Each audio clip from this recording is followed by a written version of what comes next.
friends, welcome to our channel PVSK Education. For more videos, also subscribe PVSK Entertainment Experiment Cooking. Friends, మనం previous series what is linear programming అని చూసాము. ఈ వీడియోలో steps of linear programming problem are components అంటే linear programming ప్రాబ్లమ్ని solve చేయడానికి some steps ఉన్నాయన్నమాట. So there are 4 steps: decision variables, objective function, constraints, non-negative restrictions. These are the 4 steps. So one by one మనం చూద్దాం. First one, decision variables. ఇచ్చిన ప్రాబ్లంలో ఎన్ని decision variables ఉన్నాయి, సో ఏవి డెసిషన్ వేరియబుల్స్ అనేటివి ఐడెంటిఫై చేయాలి. ఫర్ ఎగ్జాంపుల్, ఒక కంపెనీ ఏబి అని 2 ప్రోడక్ట్స్ని ప్రొడ్యూస్ చేస్తుంది అనుకుందాం. సో ప్రొడ్యూస్ చేయడానికి సమ్ రా మెటీరియల్ అనేది necessary. So like machinery, labour, different ప్రొపోర్షన్స్లో మనం కావాలన్నమాట. వీటిని బేస్ చేసుకొని ఏబి అనే ప్రోడక్ట్స్ని తయారు చేస్తుంది. ఎందుకు? For maximising the profits. A company యొక్క ఎయిమ్ ఏంటి? Profits maximisation. సో ఇక్కడ ఏబి ప్రోడక్ట్స్ని ఎన్ని యూనిట్స్లో తయారు చేస్తే ప్రాఫిట్స్ని మ్యాక్సిమైజ్ చేసుకోవచ్చు. So this is the main thing. So ఎన్ని యూనిట్స్ అంటే ఎంత క్వాంటిటీలో మనం ప్రోడక్ట్స్ని తయారు చేస్తే మ్యాక్సిమం ప్రాఫిట్స్ని ఎర్న్ చేయగలం అనేది ప్రాబ్లం. సో ఎంత క్వాంటిటీ అన్నారు కదా, ఈ క్వాంటిటీని డెసిషన్ వేరియబుల్ కింద తీసుకుంటాం. సో క్వాంటిటీని x1, x2 and so on xn ఈ విధంగా అజ్యూమ్ చేసుకొని ఈ విధంగా రాస్తామన్నమాట. దీన్ని డెసిషన్ వేరియబుల్స్ అంటారు. సో ఎగ్జాంపుల్, మనం మ్యాక్సిమం ప్రాఫిట్స్ ఎర్న్ చేస్తాం కాబట్టి maximisation of z 4x1 + 3x2. This is just an example. Next one, objective function. Next, so company యొక్క మెయిన్ ఆబ్జెక్టివ్ ఏంటి? ప్రాఫిట్స్ని మ్యాక్సిమైజ్ చేయడం. సో ఇన్ కేస్ ఆఫ్ మినిమైజేషన్లో cost or time or number of ఎంప్లాయీస్ని minimise చేయాలని దాని యొక్క aim కూడా అయి ఉండొచ్చు. Maximisation, in case of maximisation తీసుకుంటే ప్రాఫిట్స్ని, రెవెన్యూని మ్యాక్సిమైజ్ చేయడము కంపెనీ ఎయిమ్. సో దాన్ని ఈ విధంగా రిప్రజెంట్ చేస్తాం. Function of the objective is z = c1x1, c2x2 and so on cnxn. So c అనేది ప్రాఫిట్ని, రెవెన్యూని రిప్రజెంట్ చేస్తుంది in case of maximisation. In case of మినిమైజేషన్లో సి అనేది కాస్ట్ని, టైంని రిప్రజెంట్ చేస్తుంది.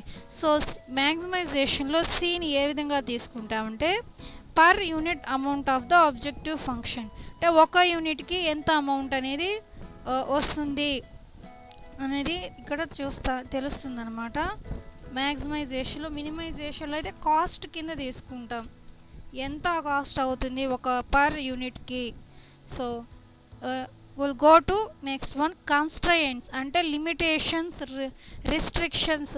జనరల్గా ఒక ప్రాబ్లంలో వాళ్ళు ఇచ్చిన రిసోర్సెస్ని బేస్ చేసుకొని దాన్నే కన్స్ట్రయింట్స్గా, లిమిటేషన్స్గా తీసుకుంటాం అన్నమాట.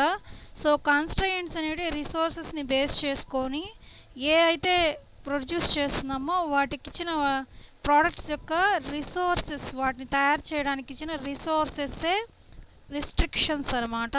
mathematical form of constraints will written like this: a11 x1, a12 x2 and so on a1n xn greater than, less than or equal to b1. So b అనేది అవైలబిలిటీని రిప్రజెంట్ చేస్తుంది. సో a11 × x2 అనేది total requirement of the particular ప్రోడక్ట్కి ఎంత requirement, ఎంత అవసరము ప్రోడక్ట్ని తయారు చేయడానికి, ఆ యొక్క రిక్వైర్మెంట్ని రిప్రజెంట్ చేయడం. సో x1 అంటే డెసిషన్ వేరియబుల్, మనం ప్రీవియస్ చూసాం కదా.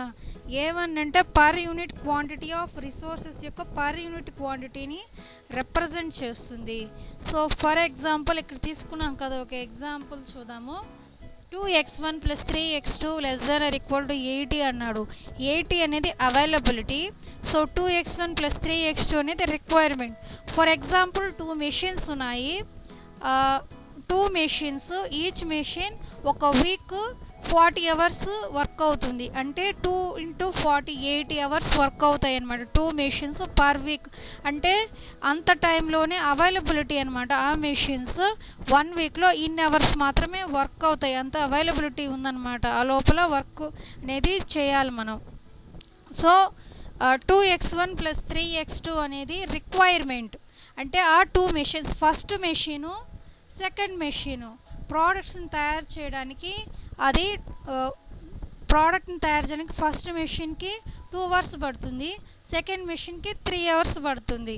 సో అది రిక్వైర్మెంట్ అనమాట. దానికి ఇంత టైం కావాలి, ఇది రిక్వైర్మెంటు, అది అవైలబిలిటీ. సో రిక్వైర్మెంట్ కంటే అవైలబిలిటీ ఎక్కువ ఉంది కాబట్టి <= తీసుకున్నాం. సో ఇది ప్రాబ్లమ్ని బట్టి డిఫరెంట్గా ఉంటుంది. సో ఇది జస్ట్ అన్ ఎగ్జాంపుల్ కింద చెప్పాను నేను. Next one, non negative restriction. అంటే ఆల్ డెసిషన్ వేరియబుల్స్, అంటే క్వాంటిటీ, మనం రిప్రజెంట్ చేసే క్వాంటిటీని కదా డెసిషన్ వేరియబుల్స్ కింద తీసుకుందాం. So all decision variables are non negative.